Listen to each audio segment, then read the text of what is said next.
મારું નામ આપનો વિશ્વાસ પ્રજાપતિ મહેશ। આ એસપી સદસેવા ફાઉન્ડેશનની શરૂઆત થઈ 3 વર્ષ થયા। બાકી મારી જલ સેવાની શરૂઆત રહી નહીં છેલ્લે 8 વર્ષથી છે અને દિવસે દિવસે ભગવાનની કૃપાથી એ વધવટમાં છે। મેં સ્ટાર્ટઅપ કરેલું હતું આપણે રૈયા ગામનો સીમ વિસ્તાર છે ને, જ્યાં પરશુરામ મંદિરથી પાછળનો બધો ભાગ જ્યાં આવે ને ત્યાંથી મેં સ્ટાર્ટઅપ કરેલું હતું। અને રાત્રિના સમયે હું ધંધામાંથી જઈને ફ્રી થતો ને 8-9 વાગ્યા પછી, ત્યાં બાઇકમાં છે ને પાણીના આપણે ઓલા કેટરસમાં 2 જગ આવે, તમને ખબર હોય તો એ જગ 2 ભરી અને બધે આવી ત્યાં નાના નાના પાણીના કુંડા માટીના મેકાતા ભરવા નીકળતો। પછી કાંઈ જો જલ ઘટે કોઈ પણ જગ્યાએ તો રાતે તો 10-11 વાગ્યા પછી ક્યાંય મળે નહોતું। આપણે રૈયા ગામનું સ્મશાન થયું ને, એ સ્મશાનમાંથી હું નળી લઈ અને પાછા જગ ભરી ને એવી રીતે 2-3 ફેરા કરતો। ત્યાંથી મારી શરૂઆત થઈ આજથી 8 વર્ષ પહેલાં। દિવસે દિવસે ગ્રુપ આ બધા ભાઈબંધ દોસ્તારનો ગ્રુપ સહકાર વધતો ગયો, એવી રીતે હવે ડેવલપ થતો ગયું અને આ સેવા આ સ્ટેપ ઉપર આજે પહોંચી છે। અત્યારે હાલના સમયમાં ગણો તો આ આપણે રાજકોટનું રૈયા ગામનું સીમ વિસ્તાર, મુંજકા ગામનો સીમ વિસ્તાર, મોટા મોવા ગામનો સીમ વિસ્તાર, ટોટલ 140 કુંડીઓ છે અને જલ સેવાનો રથ ચાલુ થયો છે બધા ગ્રુપ સર્કલના સહકાર। કુદરતી હું જે નીકળતો ને આ બધી સીમ વિસ્તારમાં, હું ઓલરેડી પહેલાં મારે જે કામકાજ માટે હું નીકળતો તે હું જોતો। ઓલરેડી ઉનાળામાં જાઉં તો પક્ષીઓ તડફડતા હોય જલને પાણી માટે, ક્યાંય વ્યવસ્થાઓ કાંઈ હતી નહીં, કોઈ પણ જાતના ત્યાં અહીંયા ટ્રસ્ટ એક્ટિવ નથી। અત્યારે તો 3 ભગવાનની કૃપાથી 3 બીજા ટ્રસ્ટ એમાં એક્ટિવ થઈ ગયા છે જલ સેવામાં।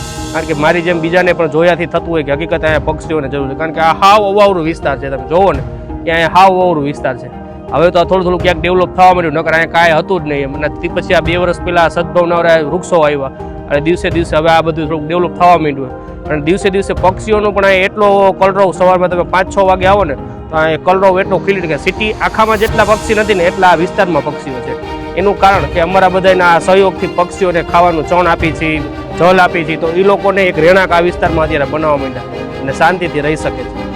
અને અમારો એ કહેવાની ભાવના એ જ છે કે રાજકોટ સિટીના જે પણ સેવાભાવી વ્યક્તિઓ અમારી સંસ્થામાં જોડાવા માગતા હોય, સહકાર રૂપે જે પણ સેવા આપી શકતા હોય, કોઈ પૈસા રૂપે કે કોઈ પણ સેવાકીય પ્રવૃત્તિમાં કે કાંઈ પણ રીતે સેવા આપી હોય તો રાજકોટ જોડાય તો આ સેવા હજી આપણે ઘણા મોટા સ્તરે લઈ જવાની છે અને ઓલરેડી સેવા આના જે છે ને એનાથી પણ મોટા સ્તરે આ લઈ જવાની છે।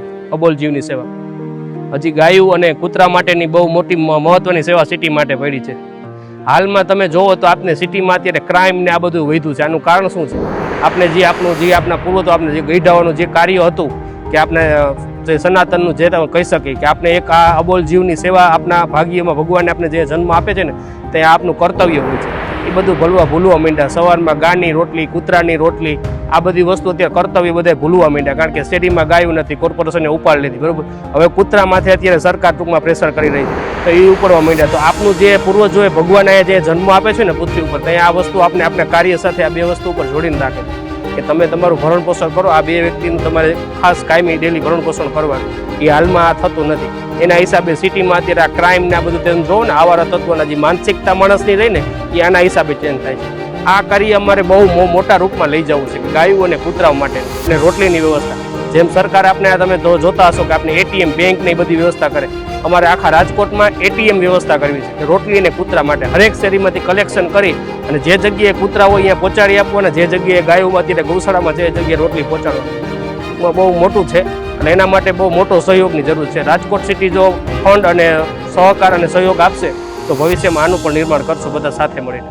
અમારા કોન્ટેક નંબર આપણે એમાં મેન્શન કરશું અને અમારી office 150 foot ring road, Ramapir ચોકડી, શાસ્ત્રીનગર 19-4 માં આવે।